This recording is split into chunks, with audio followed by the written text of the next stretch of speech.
A TV repairman from Oklahoma figured out how to rig machines. He was eventually inducted into the Gambling Hall of Fame. This is his story as we chase that maxed out grand. Pot. I'm gonna start off with some $10 spins. And I did hit the major the other night. It would have actually been the video on Saturday where I showed you the snippet of it. I wasn't filming a full video.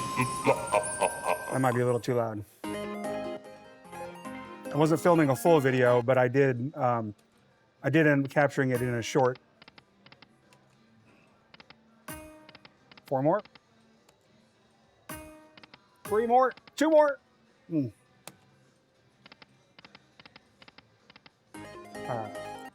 So there's a guy by the name of Tommy Glenn Carmichael, and he was born in 1950 in Tulsa, Oklahoma.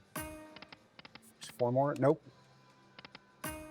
And he was a TV repairman in the, let's see, that was a $500 ball, $150 ball. That's pretty good.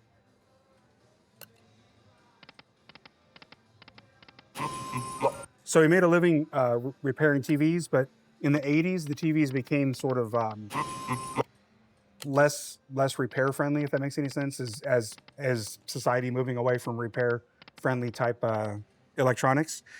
And he basically started to have financial and business struggles being a TV repairman.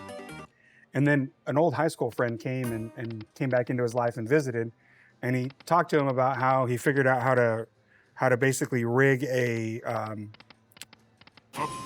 slot machine with what's called the top and bottom joint. And I'll show a picture of it if I can find one. And it basically used to trick the machine into a payout. So, dude, all right.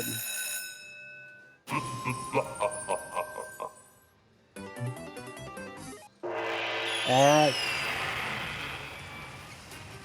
Chasing the maxed out grand at 88,888. Got our first hold and spin bonus. Here we go.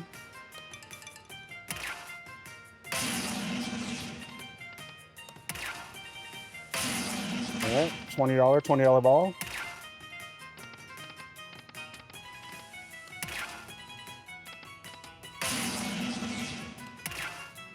You get something with writing on it. All right, minis are $100. Minors are 500. Okay, all right. Can we get it? Is it gonna be there? Oh, come on. Ah.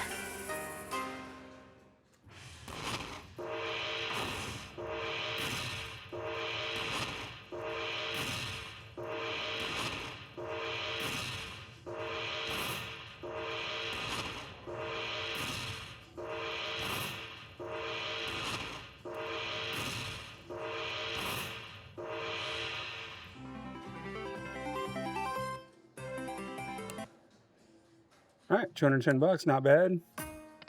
About 21 times my bet. So anyway, the top and bottom joint, and if I can find a picture, I'll show it. When you inserted it into a slot machine, it would interfere with the sensors and cause the slot machine to think a jackpot was triggered. And so it would basically drop the jackpot. Now, back in these days, they were still using coins. So there was a lot more physical sensors that would sort of trip when something, that would trip when something's supposed to happen. So since he was a TV repairman, he was actually pretty good at like the mechanical stuff behind the scenes. And so with his background in, fixing TVs and electronics, he basically started to figure out how he could manipulate machines.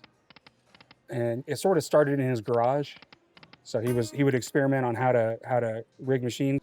So he began experimenting in his garage, as I was saying, and he basically would buy used slot machines and then figure out how they could be tripped and how they could be rigged, and find their vulnerabilities. And then he would just basically find that same machine on the casino floor, and he knew how to rig it. And so then he started traveling around the U.S. to a bunch of different casinos, so he wouldn't get caught by spreading it out. And he started also hiring accomplices. So that way it wasn't just him doing it, because, you know, it'd be kind of obvious if you keep hitting jackpots or keep going to the cashier's cage, you know, with a bucket full of coins or jackpots, being like, oh, hey, yeah, I won all these. So it would be easy for him to get like $10,000 a night. And really sort of anything over about $10,000 would start raising red flags. So that's kind of where he tried to limit it. One more. Oh, that's where he tried to limit it, was to basically $10,000. All right, we need pot. I wonder if I need to change my bet here. Let's try 15 for a little bit until we get to 1,000. Got some bells, $21. Pot.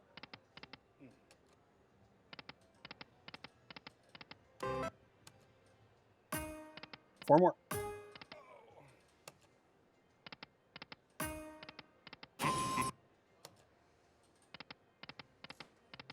Flowers, nice. 105 in flowers.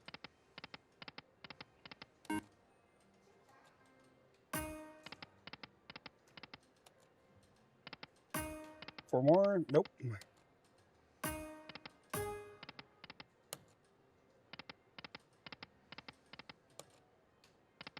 Pot. All right, got a...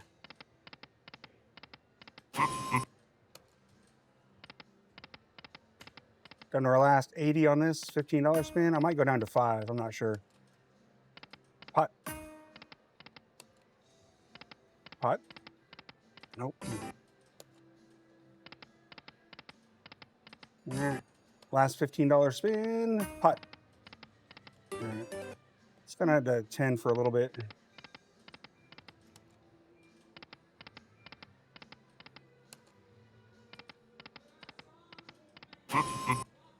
All right, so he would try and sort of limit it to $10,000 because that's where it would sort of raise red flags. And then as slot machine manufacturers modernized, so did he. So he invented new tools. So one of his new tools was something called a monkey paw, and it was a thin piece of spring steel used to trigger payout switches. So inside the machine there was basically a payout, and this tool was able to snake its way in there and trip the payout button on the machine. But the real innovation came when they started using optical sensors, and this was something he called a light wand, and it was a small device with a bulb on it, and he could snake it into the machine in such a way. Well, I'm going down to 5. He could snake it into the machine in such a way that it could blind the sensors, and so it wouldn't detect pot.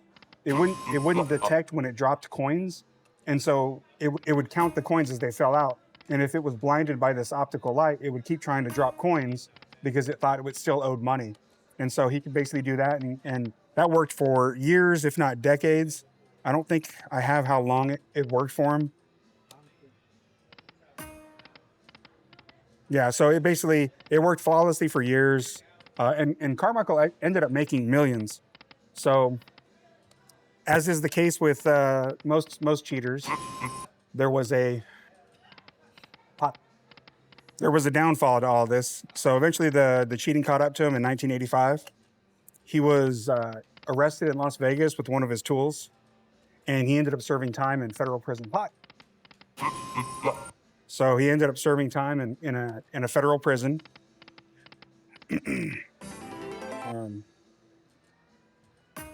But the thing is oftentimes with individuals that cheat, they get sort of used. 3. They get used to or addicted to the easy money.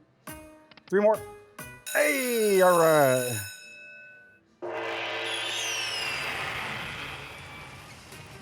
All right.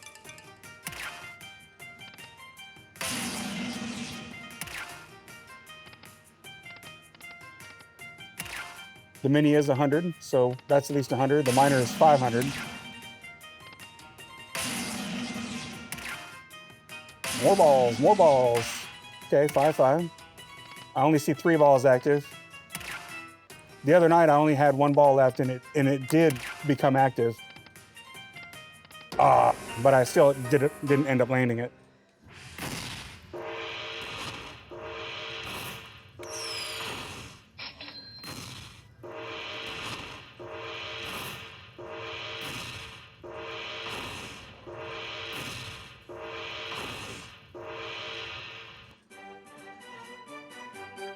All right, 170, not bad. All right, let's see if this still works for another, I don't know, 70 bucks. And then I might switch bets again.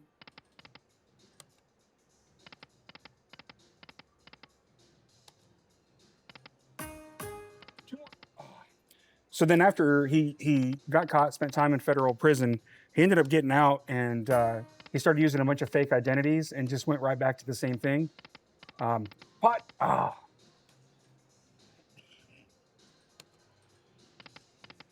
But the issue is that around this time too, the surveillance technology really started to take off. So the facial recognition and that sort of thing really started to come into its own. And again, by the late 1990s, he was actually discovered again and was sent back to federal prison for a little bit longer stint.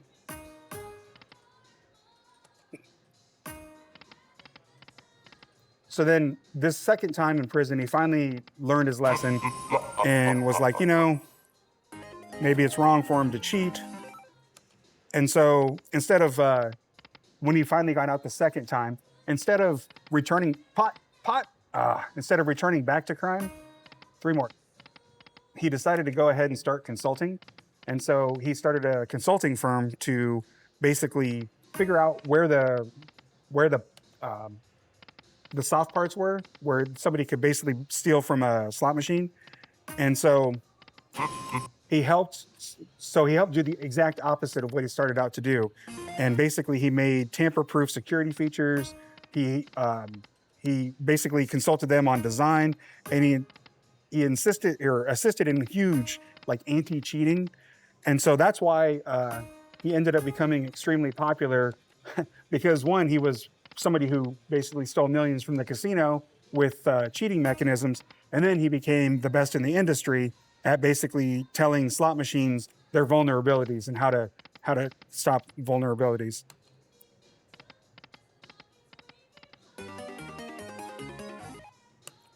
And so, in the end, it's kind of funny because, let's go up to $10 to spend.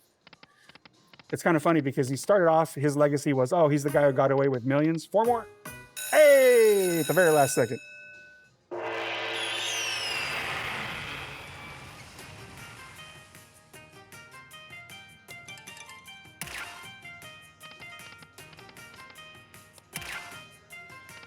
Come on. Uh-oh. Save it. Save it. Oh, I was about to be a little bit upset. All right, $10. All right, save it. I keep seeing the miner flash. The miner's 500. I really want that maxed out grand. Uh-oh, save it, save it. Oh, still pretty good though.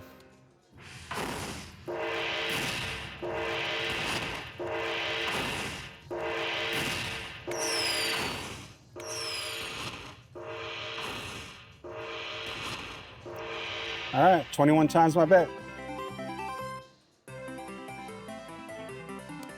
Let's do some backup spins here. 5 more, nope. So after stealing millions from the casino as a criminal, 3 more. He was inducted into the Hall of Fame, not as a criminal, but basically as somebody who was innovative in the security field and the security innovations that he basically inspired. And so that's why he's inducted into the Hall of Fame. So pretty interesting character. TV repairman turned slot machine bandit turned, security chief, security analyzer, and security innovator for slots in the slot machine industry. So that is the story of Tommy Glenn Carmichael. Beat the casino and help the casino at the same time. Oh, nice. So this will be a nice ending to the video here. So we're going to end on a bonus. And a couple backup spins. You always got to do backup spins. All right. So this gets rid of all the... 2 more. Yeah.